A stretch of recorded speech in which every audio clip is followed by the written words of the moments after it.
เมกะเฮิรตซ์เป็นประจำถ้ามีข้อแม้ว่าถ้าไม่ติดศาสนกิจนะซึ่งในค่ำคืนนี้ก็พบกันในคืนวันเสาร์นะที่9 เดือนมกราคม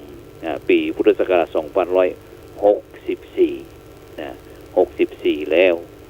เพราะฉะนั้นเนี่ยบรรดาท่านผู้ฟังทั้งหลายโดยเฉพาะในวันนี้ก็เป็นวันสำคัญของชาติเช่นเดียวกันเพราะว่าวันนี้เป็นวันเด็กแห่งชาตินะซึ่งในฐานะที่ผู้จัดเองก็เคยเป็นเด็กเป็นละอ่อนมาก่อน ก็เลยได้มีส่วนร่วมตั้งแต่เจ้าวันนี้นะได้ดำลูกพระลูกเนนพัฒนาตั้งกายตั้งวาจาแล้วก็ตั้งใจนี่ก็กำลังงั้นสวดมนต์ฝึกซ้อมสวดมนต์จบไปนะเพราะว่าทุกครั้งนั้นก็ส่วนมากนั้นก็ในช่วงนี้ก็ช่วงมะแรงตั้งแต่6 โมงแรงเป็นต้นไปจนถึงเวลาประมาณ2 ทุ่มก็จะมีการไปเฮียนบาลีเฮียนบาลีภาคค่ำที่วัดพระสิงห์วรมหาวิหารแต่เนื่องจากสถานการณ์โควิด19ก็เลยทำให้ตั้งคณะสงฆ์มีการที่จะบรรดาลูกพระลูกเนนนั่นก็กิจกรรมต่างๆภายในวัดก็จะตีบ่จำเป็นได้ก็จะงดไปเพื่อความปลอดภัยเพราะว่าเพื่อความปลอดภัยแต่ความจริงนั่นก็คนไทยเขาทุกท่านทุกคนก็ปลอดภัยอยู่แล้วแต่ถ้าไม่ประมาทเพราะว่าความประมาทเป็นหนทางแห่งหายนะแม้แต่องค์พระสัมมาสัมพุทธเจ้าก็ได้ตรัสบอกว่าก่อนที่พระองค์จะเสด็จดับขันธปรินิพพานก็บอกว่าคนเฮาจะไปประมาทเด้อเพราะความประมาทเนี่ยเป็นหนทางหายนะเป็นหนทางแห่งความตายเพราะฉะนั้นวันนี้ก็เป็นวันสำคัญเป็นวันสำคัญแห่งวันหนึ่งที่บรรดายุวชนเยาวชนก็ต่างก็มีความกระปรี้กระเปร่าแต่ถ้าเป็นทุกๆปีนั่นก็บรรดาผู้ปกครองตึงยมป่อยมแม่ปอุ้ยต่างก็จะพาลูกพาหลานไปทำกิจกรรมที่หันที่นี่แต่เนื่องจากปีนี้นั่นก็จำเป็นเพราะว่าโลกของเฮานี่มันเจริญการกุ้งหุ่งเฮืองยุค 4G 5G ยุคไร้พรมแดนก็เลยมีสิ่งใหม่ๆเข้ามามันเป็นยุคมาใหม่แท้ๆฉะนั้นก็มนุษย์คนเฮาในปัจจุบันนี้ก็ต้องมีการเรียนรู้ทำความเข้าใจกับสิ่งที่ตนเองพบประสบเจอในขณะนี้เพราะว่าเมื่อ50 ปีก่อนนั้นกับ50 ปีหลังนี่มันก็จะบ่เหมือนกันบ่คล้ายกันเพราะว่าสิ่งแวดล้อมมีการพัฒนาแต่ก่อนนั้นธรรมชาติป่าไม้ภูเขาลำเนาไฟต่างๆนั่นก็มีความอุดมสมบูรณ์แต่หลังๆนี่มาก็มนุษย์ของเฮานักขึ้นก็เลยปากันที่จะเสพความสุขจากธรรมชาติจนลืมตัวไปว่าเฮาทำลายธรรมชาติไปฉะนั้นก็ธรรมชาติก็เลยกลับมาสั่งสอนมนุษย์คนเฮาโดยเฉพาะโควิดนี่ก็เช่นเดียวกันก็เป็นธรรมชาติของโลกคนมนุษย์มีการพัฒนาการกุ้งหุ่งเฮืองเท่าใดโรคภัยไข้เจ็บต่างๆก็มีการพัฒนาตัวอันเพราะฉะนั้นในฐานะที่เฮาเป็นเจ้าพุทธบรรดาท่านผู้ฟังทั้งหลายก็ไม่ควรประมาทบอกควรประมาทในวันในเวลาต่างๆมันสร้างคุณงามความดีเพราะว่าเวลาแต่ละขณะที่ผ่านไป1 ปีก็เท่ากับ1 รอบฉะนั้นเฮาทั้งหลายควรจะได้ประโยชน์อย่างพ้องสิ่งหลายท่านหลายคนก็ได้มีโอกาสเจริญพระพุทธมนต์ส่งท้ายปีเก่าต้อนรับปีใหม่ซึ่งโดยเฉพาะที่ผู้จัดเองก็ได้จัดกิจกรรมที่จังหวัดแพร่ที่วัดอินทปัญญารามมีการไลฟ์สดทาง Facebook แล้วก็มีการคัดกรองแล้วก็จำกัดจำนวนคนเข้าร่วมกิจกรรมก็คือเจริญพระพุทธมนต์ส่งท้ายปีเก่าแบบวิถีไทยต้อนรับปีใหม่แบบวิถีพุทธที่จังหวัดแพร่แล้วก็มีการทำบุญตักบาตรเช่นเดียวกันฉะนั้นแต่จะได้ก็ตามบรรดาท่านผู้ฟังทั้งหลาย ถึงแม้บางสิ่งบางอย่างเราสามารถที่จะกระทำได้นะแต่มันก็ต้องมีข้อแม้ว่าจะต้องอยู่ในความไม่ประมาทเพราะว่าอย่างที่องค์พระสัมมาสัมพุทธเจ้าบอกตัดเรื่องเวลากับชีวิตไว้คือคิดในหลายตีว่าคโนโวนะมาอุปัจจคาเวลานะแต่ละขณะอย่าให้ล่วงไปเปล่านะหรือว่าอโมคังที่วสังกยิลาอัปเปนะพหุเกนะวาเวลาแต่ละวันอย่าให้มันผ่านไปบ่ได้จะนักจะน้อยก็ต้องให้ได้อย่างพ่องฉะนั้นเนี่ยบรรดาท่านผู้ฟังทั้งหลายผ่านไปแห่งปีหนึ่งนะแก่ไปแห่งปีหนึ่งอายุนักแห่งรอบหนึ่งซึ่งเฮาท่านทั้งหลายก็ควรจะได้ประโยชน์อย่างพ่องซึ่งถ้าเฮาจะเฟ้นเอาแก่นสารสาระในวันเวลา1 ปีที่ผ่านไปเฮาทุกท่านทุกผู้ทุกคนก็ควรจะได้คนละกี่รอบดีสัก4 รอบรอบที่1ก็คือรอบครอบส่วนรอบที่2ก็คือรอบรู้รอบที่3ก็คือรอบจัดแล้วก็รอบสุดท้ายก็คือรอบข้างเป็นอย่างจะต้องรอบรู้รอบครอบรอบรู้รอบจัดรอบข้างนะก็เพราะว่ารอบครอบเนี่ยความเป็นเฮาทำคือเฮาเนี่ยเป็นผู้ที่มีสติ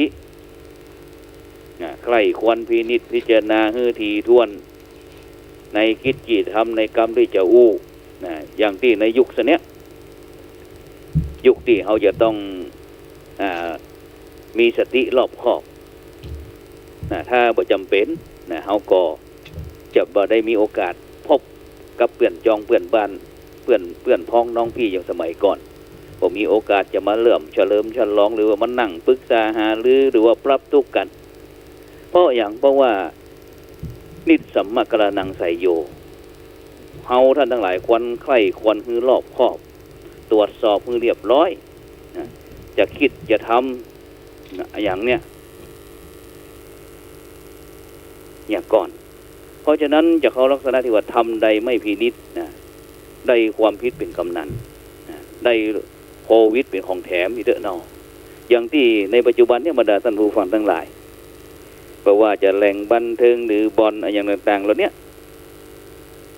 ที่มีการแข่งขันมีการพนันต่างๆซึ่งถ้าทางราชการเปิดได้ไปตรวจสอบมาแล้วว่าคนนั้นเป็นนี้มาติดจากที่ไหนนั่นก็ผลสุดท้ายมันก็มาลงม่องเดิมเพราะฉะนั้นเนี่ยเพราะความประมาทต่างๆที่บรรดาคนไทยเฮาที่ติดโควิดเนี่ยบอกว่าจะเป็นไปบ่อยู่ในศีลกินในธรรมดำเนินชีวิตด้วยความประมาทบ่รอบคอบบ่ตรวจสอบให้ดีก็เลยได้โควิดเป็นกำนันส่วนรอบที่2ก็คือรอบรู้ประสบการณ์ชีวิตของเฮาท่านทั้งหลายผ่านมาโลกแล้วโลกเล่าประเทศไทยบ่ใช่ว่าบ่มีเชื้อโรคอย่างสมัยก่อนเพิ่นอาจจะโรคโรคอย่างไม่ใจเนี่ยสมัยก่อนไข้เลือดออกเนาะโรคฮัดโรคเอดส์โรคนั้นโรคนี้จีปะทะบรรดาท่านผู้ฟังทั้งหลายซึ่งก็ทำให้ชีวิตคนไทยของเขาเนี่ยทั้งสุขตึงตุกตึงดีตึงชั่วซึ่งเป็นโอกาสที่เราท่านทั้งหลายจะได้รู้จักใจปัญญาประสบการณ์ต่างๆเนี่ยที่เราได้เรียนรู้มาเนี่ยมาเจอโควิดเนี่ยอย่างที่ก่อนๆก็ต้องไข้หวัดใหญ่ไข้หวัดใหญ่ต้องมียามีวัคซีนต่างๆซึ่งแต่ละปีต้องฉีดชีวิตของคนเขาเนี่ยมันเป็นลังแต่บรรดาท่านผู้ฟังทั้งหลายเป็นลังเพราะเชื้อโรคเพราะฉะนั้นประสบการณ์การใจประสบการณ์ต่างๆเนี่ยหูดีแล้วทำดีหูชั่วแล้วก็เว้นชั่วความหมองความมัวความบ่ดีบ่งามมันจะบ่เกิดโรคภัยไข้เจ็บโควิดก็มันจะบ่เกิดด้วยอำนาจแห่งการหูเต้าหูตันที่เฮาท่านทั้งหลายหู ตรงนั้นควรไปตรงนี้บอกควรไปนะตอนขนาดไหนควรจะอยู่บ้านต่างๆเหล่านี้โดยเฉพาะในปัจจุบันเนี่ยบรรดาท่านผู้ฟังทั้งหลายก็คงจะมีงานหนึ่งที่ยกเว้นก็คือเรื่องการตายการบำเพ็ญบุญบำเพ็ญกุศลชาปนกิจศพต่างๆเหล่านี้นะที่จำเป็นนะที่มันหลีกเว้นบ่ได้เพราะฉะนั้นนะเฮาท่านทั้งหลายจะต้องหูเต่าหูตันหูเต่าเอาไว้กันหูตันเอาไว้แก้ถ้าหูบ่เต่าบ่ตันก็จะหมดทางกันทางแก้ที่หลายท่านหลายคนในปัจจุบันนี้เป็นหมื่นบรรดาท่านผู้ฟังทั้งหลายอย่างโควิดในยุคแรกๆนั้นนะก็อยู่ในช่วงที่บรรยากาศในแถวเอเชียหรือว่าในบ้านในเมืองเขาเนี่ยมันร้อนนะโลกนี้มันบ่สู้ความร้อนแต่ถ้าความเย็นมาเมื่อไหร่แล้วก็นะมันชอบมันสุขอยู่หั่นมันสุขอยู่นี่นะเพราะฉะนั้นเนี่ยสิ่งเหล่านี้ที่จะทำให้เฮาท่านทั้งหลายเนี่ยจะต้องหูเต่าหูตันรอบรู้เกี่ยวกับเรื่องโควิดอย่างกระทรวงสาธารณสุขหรือว่าเจ้าหน้าที่เปิ่นได้ให้คำแนะนำต่างๆเฮาก็บ่คัดบ่ขืนช่วยกันเพราะว่ามันถ้าเป็นไปแล้วมันลำบากนะเสียถึงทรัพย์เสียถึงศีลอาจจะทั้งแม้กระทั่งเสียชีวิตแล้วที่สำคัญคือรอบจัดนะหมายถึงความชัดเจนความเชี่ยวชาญความเป็นงานที่บรรดาท่านผู้ฟังทั้งหลายนะได้ผ่านสมรภูมิเชื้อโรคได้รับการฝึกฝนจากเจ้าหน้าที่บอกว่าจะไปที่ฮั่นเปิ้นก็วัดคัดกรองใจเจียวนะฝึกฝนฝึกหัดใจแมทปิดหูดังปิดหูจมูกใจเจียวล้างมือล้างหน้าล้างตาอย่างจางๆทำความสะอาดฝึกฝนจนเข้าใจทำให้เฮามีความรู้ความเข้าใจเกี่ยวกับโรคโควิดนักยิ่งขึ้นทำให้พอมองหูดูออกแล้วก็บอกได้นะนี่คือรอบจัดแล้วรอบสุดท้ายคือรอบข้างด้วยเป็นจะได้หมายถึงบริวารญาติมิตรแก้วสหายคำนะผู้ที่มีส่วนเกี่ยวข้องนะผู้ที่จะฮือความฮักฮือความร่วมมือกับส่วนรวมนี่จะต้องเป็นคนที่โลกไม่แคบซึ่งคำว่าโลกบ่แคบก็คือจะต้องมีความเสียสละความโอบอ้อมอารีนะความมีน้ำใจต่อผู้คนที่เกี่ยวข้องทุกฝ่ายว่าจะเป็นตึงฝ่ายราชการฝ่ายบ้านเมืองฝ่ายส่วนวัดวาอารามต่างๆนะจะต้องช่วยกันนะเกี่ยวข้องข้อจะเขาการมีน้ำใจช่วยเหลือเกื้อกูลกันแล้วก็จะเกิดความอบอุ่นเป็นเครื่องป้องกันเชื้อโรคโควิดได้เป็นอย่างดีเพราะมันทำให้เฮาท่านทั้งหลายมันเกิดความอบอุ่นได้ความเคารพได้ความฮักได้ความหันใจซึ่งกันและกันนะเพราะว่าบ้านเหนือบ้านใต้ลูกพี่ลูกน้องเจ้านายเศรษฐีมหาเศรษฐีมั่งมีสีสุขจะได้กระตามนะเพื่อนถึงบอกว่าจะต้องมีน้ำใจซึ่งกันและกันบริวารมาเพราะน้ำใจมีบริวารหนีเพราะน้ำใจลดบริวารมดเพราะน้ำใจแห้งบริวารแรงเพราะน้ำใจลาเนี่ยทูลบอกว่าความฮักมีเพราะสามัคคีมาความรักรวยมาเพราะไม่มาของความสามัคคีฉะนั้นบ้านเมืองเขาจะต้องมีความรักความสามัคคีฮักกันเหมือนพี่ดีกันเหมือนน้องปรองดองกันเหมือนญาติปรองดองกันเหมือนญาติแล้ว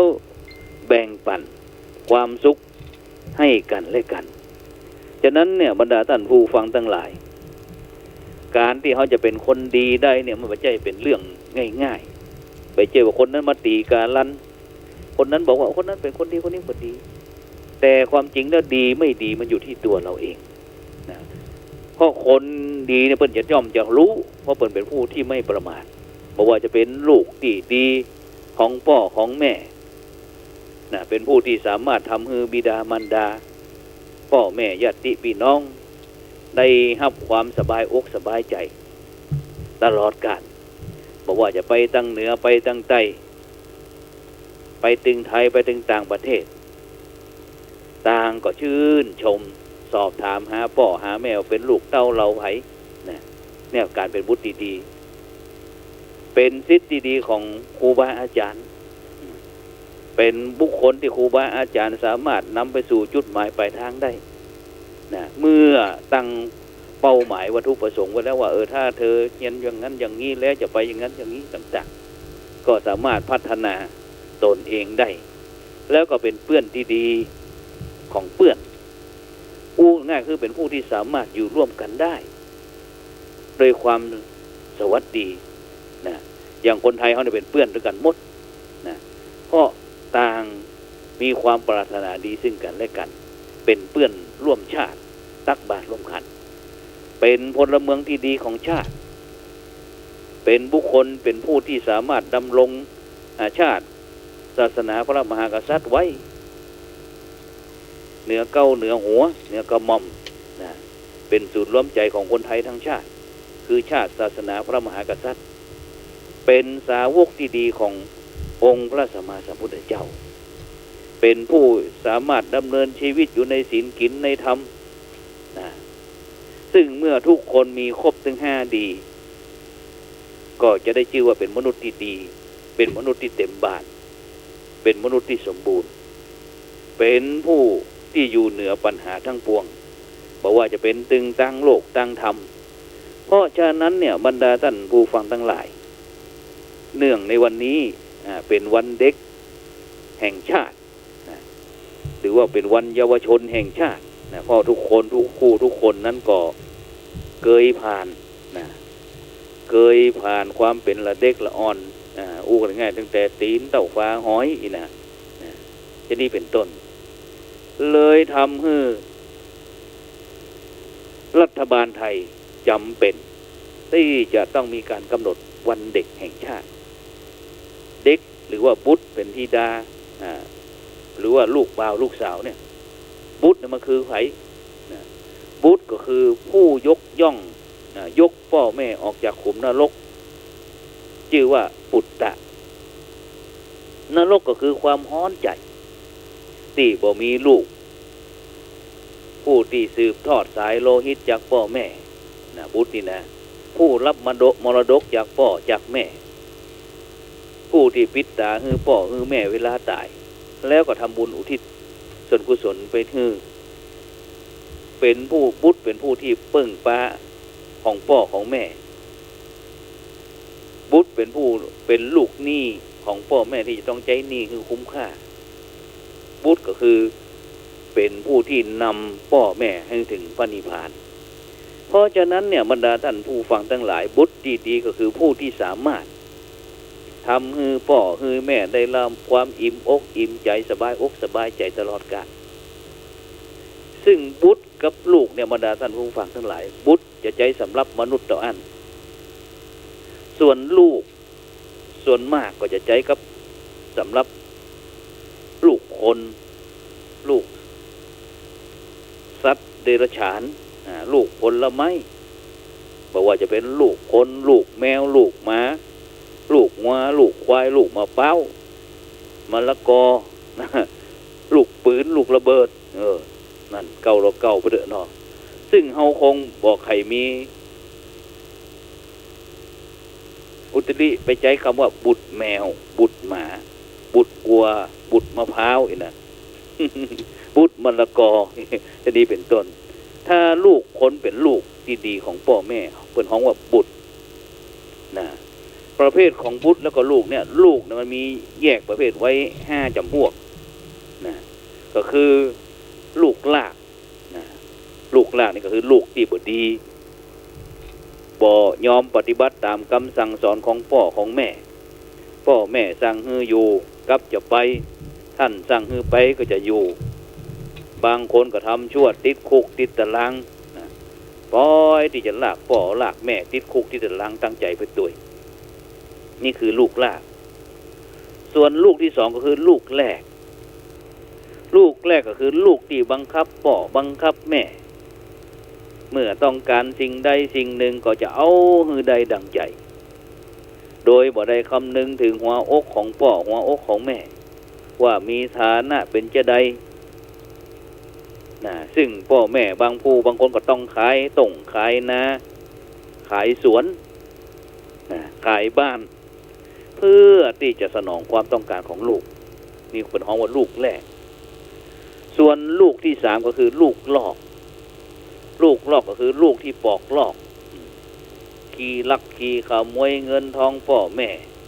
อยู่ที่ไหนไว้ที่ไหนเก็บไว้ที่ไหนไปเล่นการพนันขันต่อติดสิ่งเสพติดผ่านเงินพ่อเงินแม่นะ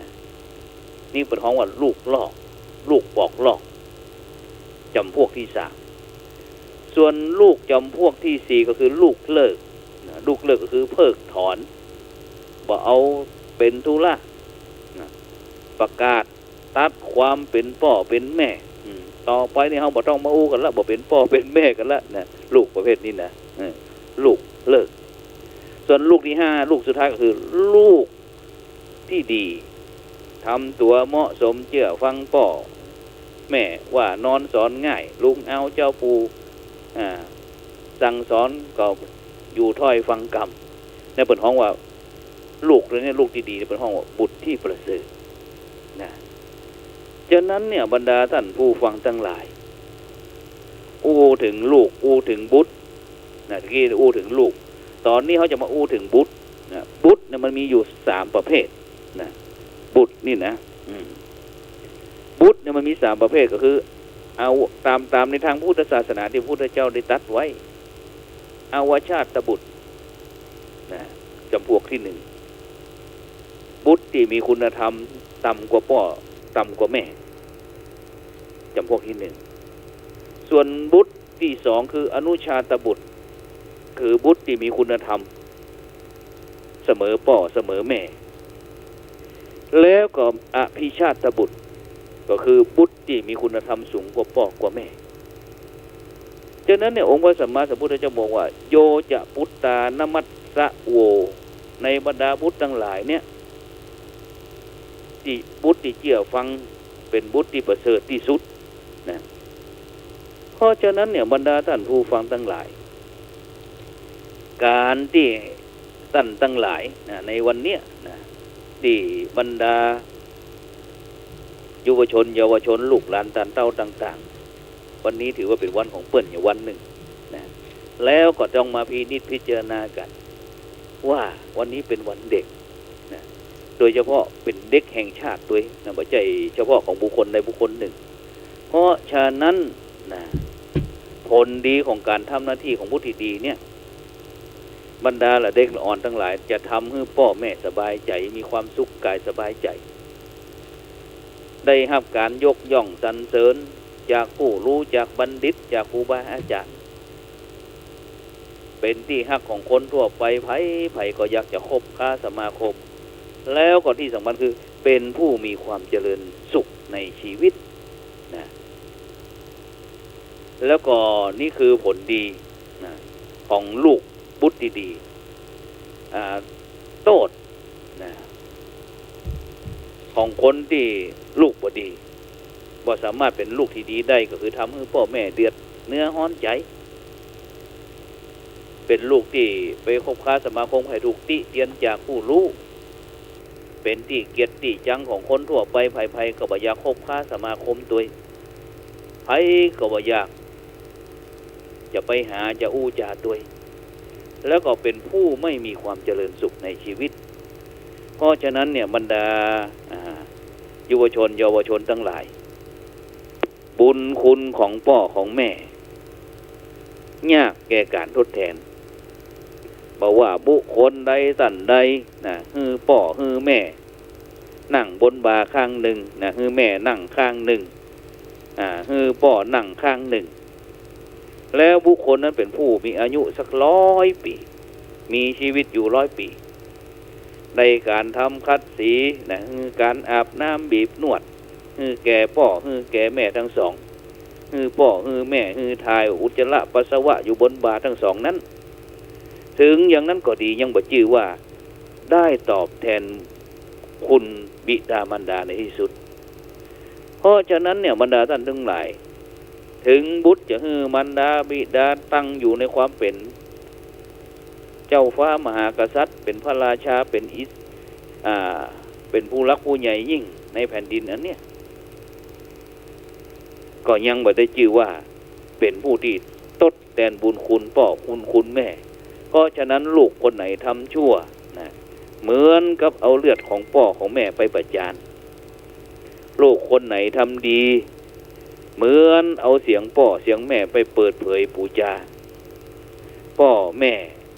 มีลูกดีเหมือนเทวดาจากสวรรค์มาเกิดพ่อแม่มีลูกบ่ดีเหมือนสัตว์นรกมาเกิดดุด่าพ่อดุด่าแม่ซึ่งโลกนี้บ่มีไผฮักเฮาเต้าพ่อเต้าแม่คนอื่นฮักเฮาหวังผลประโยชน์จากเฮานะแต่พ่อแม่นี่บ่เลยนะโลกจะดีเพราะมีเด็กดีนะละอ่อนดีเด็กจะดีละอ่อนจะดีเพราะมีพ่อแม่ดีพ่อแม่บ่ดีสร้างลูกเป็นอันธพาลพ่อแม่คือผู้สร้างโลกก็คือสร้างลูกเพราะฉะนั้นก็ขอเป็นกำลังใจให้กับบรรดายุวชนเยาวชนบรรดาลูกทั้งหลายและเด็กละอ่อนที่ได้ครบเวลาแห่งวันหนึ่งเพราะฉะนั้นเขาก็คือเรื่องความกตัญญูหูคุณเป็นสิ่งที่สำคัญถ้าเขาเป็นคนกตัญญูหูคุณแล้วเขาชื่อว่าเป็นมนุษย์ที่สมบูรณ์แบบเพราะฉะนั้นในขณะนี้บรรดาท่านผู้ฟังก็กำลังรับฟังรายการส่องธรรมซึ่งดำเนินรายการโดยอาตมาภาพพระครูโสพลปริยัติผู้ช่วยเจ้าอาวาสวัดพระสิงห์วรมหาวิหารเลขานุการรองเจ้าคณะจังหวัดเชียงใหม่คณะกรรมการโครงการหมู่บ้านรักษาศีล5 หนเหนือนะซึ่งก็ในช่วงนี้ก็จะว่าตกงานก็บ่ตกงานเนาะ ตั้งแต่เจ้าในวันนี้นะได้พาลูกเนนพัฒนาตีอาคาร5 ชั้นนะแล้วก็ปลูกตึงพักกาดตึงจีปะทะพักสอนครัวหัวกินได้นะแล้วก็พัฒนาเรื่องความสะอาดตึงลงนอนตึงสถานที่อยู่อาศัยต่างๆนะเพื่อที่จะให้ปราศจากโลคาพยาธินะฉะนั้นก็บรรดาท่านผู้ฟังทั้งหลายก็สามารถที่โดยเฉพาะในวันนี้วันเด็กก็เขาก็ได้ได้จ๋านะได้หอมแก้มตั้งซ้ายอย่าฟอดข้างขวาเสียงฟอดนึงก็ยังดีนะ เพราะว่าในช่วงนี้เขาก็จำเป็นที่จะต้องอยู่กับบ้านกับจองโดยเฉพาะหลังจากที่โครงการหมู่บ้านรักษาศีล5ได้เดินทางออกไปตรวจเยี่ยมแล้วก็ได้รับผลกระทบจากโควิดตรวจเยี่ยมทั่วประเทศเสร็จพอดีก็กำลังจะไปจัดงานมหกรรมศีล5ที่วัดไร่ขิงนะพอดีก็เลื่อนไปก่อนผลกระทบเพราะว่าจะเป็นเรื่องการสอบบาลีการสอบธรรมศึกษาการเรียนการศึกษาของเยาวชนนักเรียนสถานศึกษาต่างๆในช่วงนี้ก็ปิดก่อนบางโรงเรียนก็จะเรียนตั้งออนไลน์จีปะทะต่างๆซึ่งก็เป็นสิ่งที่ท้าทายที่กับบรรดาพี่น้องเพื่อนร่วมโลกที่เกิดขึ้นมาเมื่อได้รับผลกระทบจากภัยธรรมชาติก็โรคโควิดก็ธรรมชาติเช่นเดียวกันก็เฮาว่ามนุษย์คนเฮาก็จะหาวิธีการจะได้ว่าจะสามารถเอาชนะโลกเหล่านี้ได้นะฉะนั้นก็ชนะชั่วครั้งชั่วคราวก็พอจะได้อยู่แต่ชนะแบบยั่งยืนนะเฮาก็จะต้องดำเนินชีวิตด้วยความไม่ประมาทฉะนั้นก่อนในช่วงสุดท้ายนี้ก็จะได้นำข่าวนะมาประชาสัมพันธ์เจริญพรให้กับบรรดาท่านผู้ฟังทั้งหลายนะเนื่องจากที่คุณป่อจันชัยยวุฒิกุลอายุ83 ปีนะซึ่งเป็นโยมบิดามารดาบิดานะหรือว่าเป็นป่อของท่านอาจารย์พระครูโสพลปริยัติสุธีรองเจ้าคณะจังหวัดพะเยานะรองเจ้าคณะจังหวัดพะเยาผู้ช่วยเจ้าอาวาสพระอารามหลวงวัดศรีโคมคำคณะกรรมการโครงการหมู่บ้านรักษาศีล5 หนเหนือนะได้สูญเสียคุณป่อจันชัยวุฒิกุลอายุ83 ปีไปยังบ่มีวันกลับเมื่อวันที่8ที่ผ่านมานะฉะนั้นก็ ตั้งแต่วันนี้เป็นต้นไปก็มีการบำเพ็ญบุญบำเพ็ญกุศลนะที่วัดสุวรรณคูหานะบ้านถ้ำตำบลบ้านถ้ำอำเภอดอกคำใต้จังหวัดพะเยานะระหว่างวันที่9ถึงวันที่12มกราคม2564นะแล้วก็จะมีพิธีพระราชทานเพลิงศพนะในวันที่13มกราคมนะวันพุธนะที่13มกราคมปี2564นะที่สุสานบ้านถ้ำตำบลบ้านถ้ำอำเภอดอกคำใต้จังหวัดพะเยานะซึ่งตะกี้นั้นก็ได้ปรึกษากับท่านอาจารย์เจ้าคุณพระศรีศิลปาจารย์นะคณะกรรมเลขานุการคณะกรรมการโครงการหมู่บ้านรักษาศีล5คนเหนือนะท่านพระครูสิริสุเมสิริเจติยานุกุลพ่องท่านเจ้าคุณวิมลมุนีพร้อมถึงหลวงพ่อพระเทพรัตนนายกนะพร้อมถึงคณะกรรมการหมู่บ้านรักษาศีล5ท่านอาจารย์เจ้าคุณพระวินัยสาธรหลวงพ่อพระราชสิทธิเวทีเจ้าคณะจังหวัดพิจิตรเนาะพร้อมถึงหลวงพ่อรัตนมุนีเจ้าคณะจังหวัดเชียงรายก็ว่าเขาจะเนี่ยจะได้ดีที่ในสถานการณ์แบบนี้นะเพื่อนก็ได้ในปรึกษากันว่าจะได้นำไปกราบเรียนเรื่องการเสียชีวิตของโยมป้อของท่านอาจารย์ของป้อวิจันทร์ไปกราบเรียนหลวงพ่อพระธรรมเสนาบดีนะซึ่งเป็นประธานคณะกรรมการโครงการบรรษาศีล5แล้วก็เปิ้นก็คงจะได้บัญชาได้สั่งลงมาแล้วคณะกรรมการหมู่บ้านรักษาศีล5นั้นก็จะได้ไปร่วมเป็นกำลังใจ